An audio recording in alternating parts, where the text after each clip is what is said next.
How's it going, folks? Tactard Ted. It is Monday, the 22nd of August, and I am going to go on about, yes, of course, Ukraine, because a lot of things happened over the weekend. A few interesting things. There's even one thing from this past week that I'll get into that's relatively humorous because it all kind of ties together.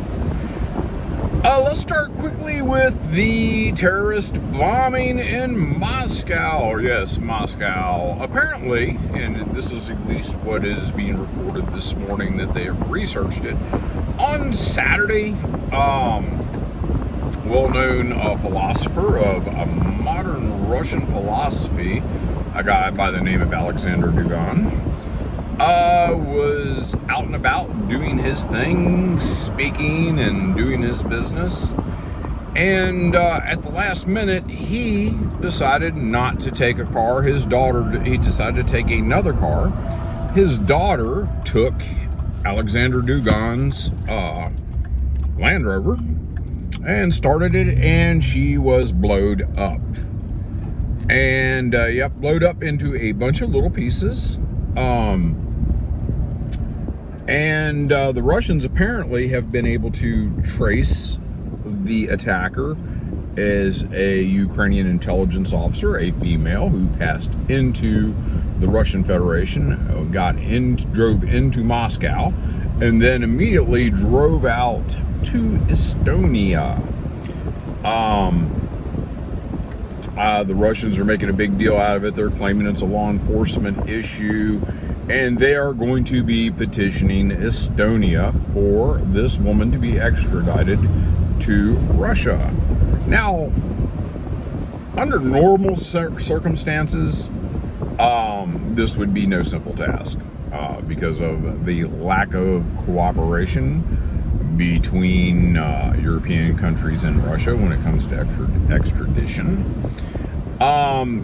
And this is only made worse because of the war.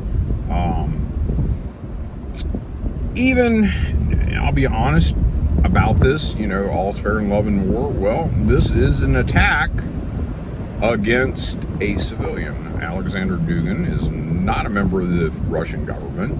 His daughter, a reporter, was definitely not a member of the Russian government. And, if you want to split hairs, she was murdered by another person. She was killed. Even if it's just, I guess we could call it manslaughter. She wasn't the intended target, but it still, in our country, would fall under felony homicide. But considering there's a war on, and considering Estonia likes to play games, along with a lot of the former Soviet states, who are suckling at the NATO teat, I don't see this going anywhere as far as extradition, law enforcement, that sort of thing. What I do see is the genie is now going to be out of the bottle. I look for there to be reprisals. Yes, Alexander Dugin is an associate of Putin.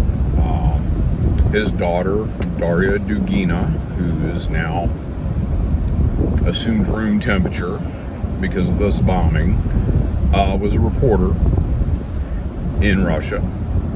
And it's going to be interesting to see the reprisals that will probably be taking place because of the lack of, how would you say this? The lack of being able to prosecute, being able to get this woman in custody. I look for there to be a whole lot more nonsense going on. I look for there to be a step up. And we're going to see where that goes. I guess the second big thing is now, besides myself being a Russian bot, I guess now the entire Ukrainian Defense Ministry are now Russian bots because they have announced over the weekend that the Russians had entered and taken control of a suburb of Nikolaev. Now, for those of you who don't know where Nikolaev is in the Kherson region. It is west of the city of Kherson, and it would be a stepping stone to taking the port city of Odessa. Kherson is also a port city. They have a major shipyard there. I think the history of the city goes clear back. It was founded by by Catherine the Great, by her reign, and this has to be nonsense, because we all know that there is supposed to be an offensive in Kherson, but it's supposed to be the Ukrainians taking Kherson.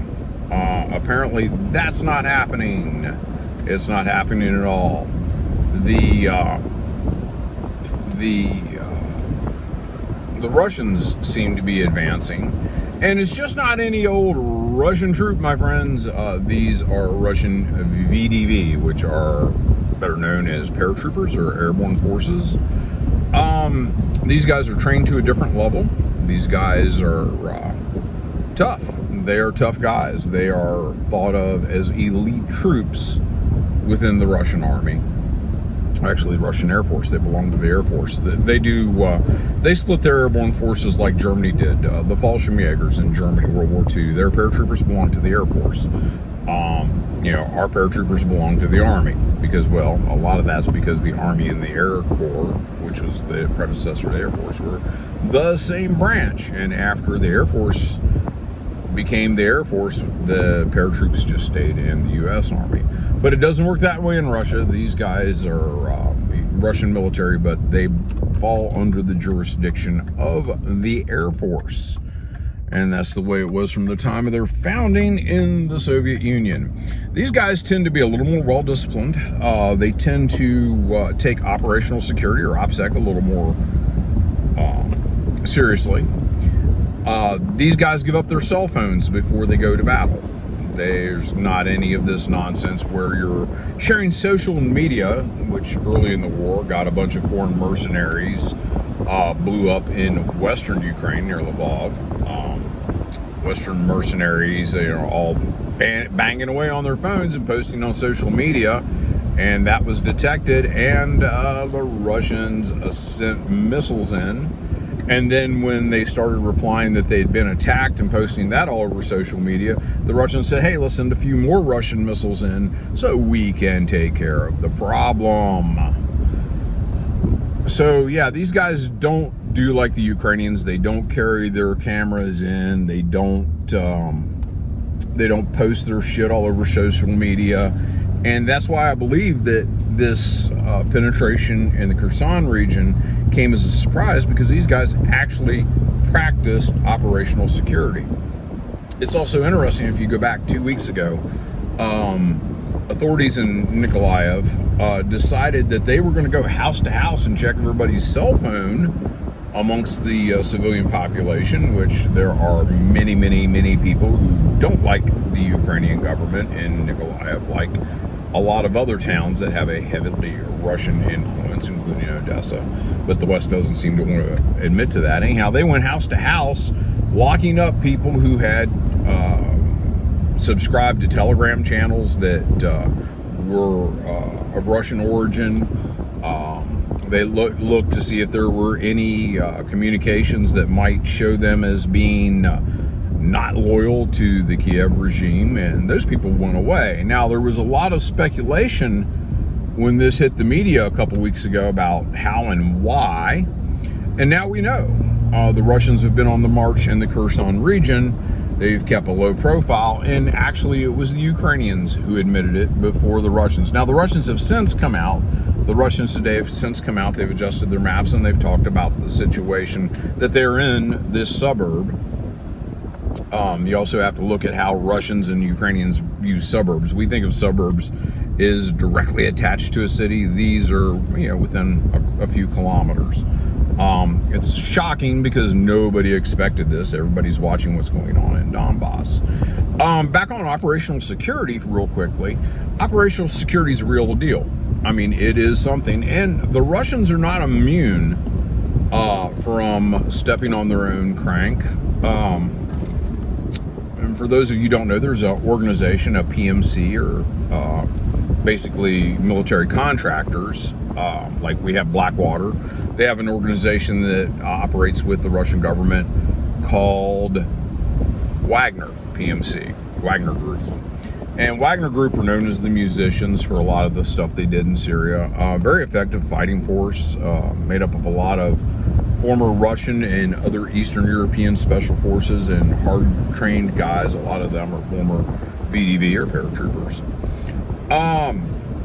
Recently in Donbass, there was a meeting or a party, whatever you want to call it, where the oligarch who basically owns and runs Wagner showed up, and he hung out with his guys.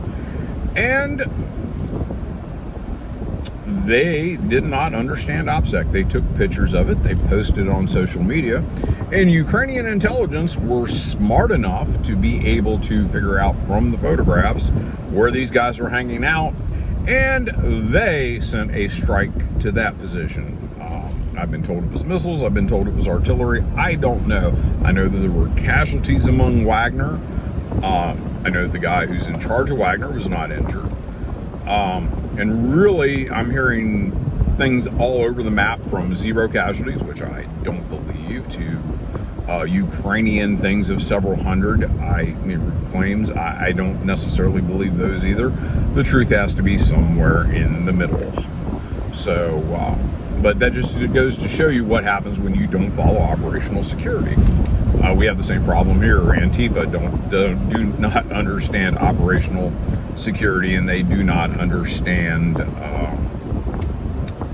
a lot of the tools they use, how easy it is to be tracked. And I'll just leave it at that, because I'm no fan of theirs, and I just soon see them continue to step on their crank. We move on to Donbass. Everybody complaining that the Russians have ground to a halt. No, the Russians are still grinding away, and they're allowing the Ukrainians to come in and reinforce and get bloated up. One Ukrainian brigade, and I don't have the number off the top of my head of which brigade it was, basically mass deserted. They were disarmed and threw back into the trenches. Now, what purpose does this serve? You disarmed your troops and you've thrown them back into trenches. What good are unarmed men in trenches? And this is coming from folks who served in that unit. This is coming from their posting that they were disarmed and threw back into the trench. This serves two purposes. Number one, it makes other units look and say, hey, I really don't want to have that happen to me.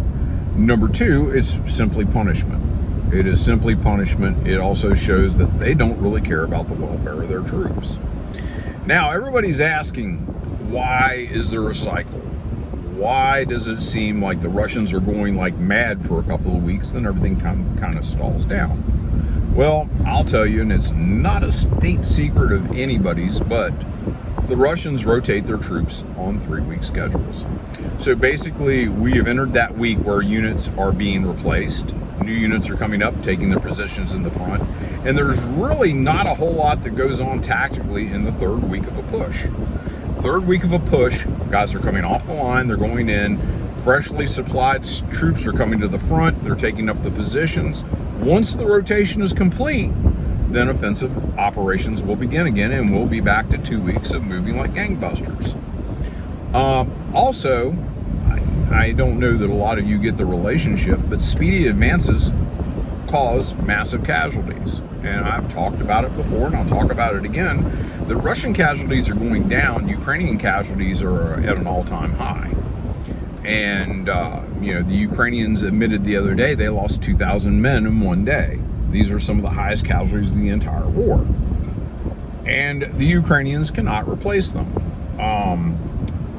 The foreign mercenaries that are there, but their numbers decrease, either by attrition or finally, like Wally or, what's the little guy up north? The one that ran his mouth and made the fake booty videos. I can't even think the guy's name. I know he got his ass beat after he got home. Those guys have said, screw it, I'm done. I'm done, no more of this. And they really, they're sucking on tit, dude. And what's incredible, if you look at this, the Russians have actually defeated the Ukrainian army twice. Within the first 2 months, they had defeated the army that was built by NATO over the last years. And now they are defeating the reconstituted army with all their wonder weapons, the HIMARS, the M77s, whatever, 777s, M777s, you know, those things. Those were going to change the war, and they haven't. They made the game destroyed. The HIMARS, they're going to change the war, and they haven't. So now let's move on to the new shit. Yes, the new shit. What will make the war change? That's called the HARM missile system. It's basically a radar-seeking missile. We've had variants of this thing around since Vietnam. In Vietnam, it had a questionable reputation, although we have used it against militaries that don't have air superiority. We've used it in places like Syria. We have used it in places like Serbia when we bombed civilians in Serbia. And like I said, it has a dubious reputation, but we are going to send that to Ukraine because that's going to change the deal. Now, we're going to take this weapon system designed for Western aircraft, and we're somehow going to outfit it to the Sukhois and the MiGs that are left in Ukrainian custody that still function, which aren't that many. And we are going to expect these pilots to do OJT, on the job training, and learn how to master these systems. First of all, it's going to take some time to adapt it to the airframe. Secondly, it's a good way to get your pilots killed, the remaining pilots. Because if you don't understand the system, you can easily make mistakes. And interestingly enough, what were the first things that our adversaries did when they found that we had a missile that would lock onto the radar? Well, they started figuring out ways to defeat it. Now, the Russians did not sell whatever technology they had for defeating these things to Syria. But if, and that's a big if, these things start getting deployed prior to the end of the conflict, and like I said, that's a big if it comes before Ukraine collapses, then we'll find out what the Russians have. And if these things are still in the supply chain and not used when Ukraine collapses, then the Russians will have specimens to study and figure out how to defeat these systems even more effectively. This is all part of the fool's errand. There seems to be a lot of a fool's errand here. We really underestimated the Russians. Even I underestimated the Russians. I'll be totally honest. There was a former UN weapons inspector who was also with our forces. He was an intel officer in Iraq. First Gulf War. His name's Scott Ritter. He's a controversial figure. Scott Ritter said that during the entirety of the war, the first Gulf War, we fired about 60,000 rounds of artillery ammunition. The Russians are firing about 60,000 rounds of artillery ammunition per day. And they are not running out. We're depleting our artillery ammunition. The Ukrainians have already had their ammunition depleted, and NATO countries are depleting their ammunition. Now, everybody talks about how great and bonded NATO is. There are admissions that there have been over 180,000 casualties amongst the Ukrainians. 180,000 troops. The entirety of the army of the UK is 90,000. So I want you to let that sink in. Ukraine has lost double the number of troops that the United Kingdom have in this war. That number needs to sink in. And all these militaries in NATO, well, even ours, on paper, we look great. In reality, the numbers are not there. And a lot of this has come from the propensity to fight third world countries over the last 30 years. You know, we played around with that in Vietnam, then we started doing it again, and we have interfered constantly in these third world countries, and it's actually degraded our combat capability. I'll give you examples. I know that when I was back in the 80s, back when we still rode dinosaurs, we were very, very conscientious when we'd use the radio. And we had code books, what they called a CEOI. We had a certain way we had to talk. Every 3 to 5 seconds, we would have to say break and let off the transmission button. Why? Because our intelligence told us that if we transmitted for more than 5 seconds, that radio detection units would be able to pick up at least the grid square where the transmission was made. And that the Russians were, or the Soviets at the time, were the masters of massed artillery, and they would simply wipe out that grid square and kill everyone in that grid square just to get the radio, because they were hell on it. And that made an impression on me. And then I noticed that once we started wars in other places, we no longer considered that an effort. In fact, for us, it was kind of a joke from everybody I've talked to, especially cousins and other things that have served in Afghanistan for long, extended periods of time, that they no longer used proper radio procedure. They just kind of talked in the open because they weren't afraid that the enemy had anything to combat that they were somehow going to suffer because of it. If we get into another land-based war in Europe, a lot of these skills that we have given up on are going to come back to haunt us. And it's also not just 1 or 2 reports, but a lot of reports that a lot of these guys who are veterans who went over to fight on the side of Ukraine for whatever reason, they had a lapse of reason. A lot of these guys come back saying that they weren't prepared for that. They weren't prepared for the artillery. They weren't prepared for the constant harassment of a real war. That they were used to these actions that they had. And I'm not degrading. I'm not saying that the guys are cowards. I'm not saying that it wasn't a real war. It was a real war, but it was also a very different conflict. It was fought very differently. And it's not up to par for what a land war in Europe will look like. Anyhow, folks, I apologize. I went way over my time hack today. I just got to running my mouth.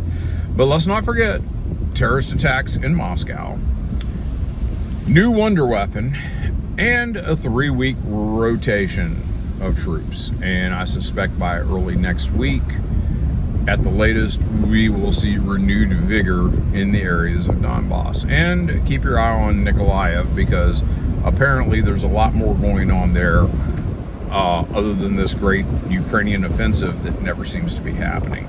So anyhow, folks, I'll talk to you later. Bye.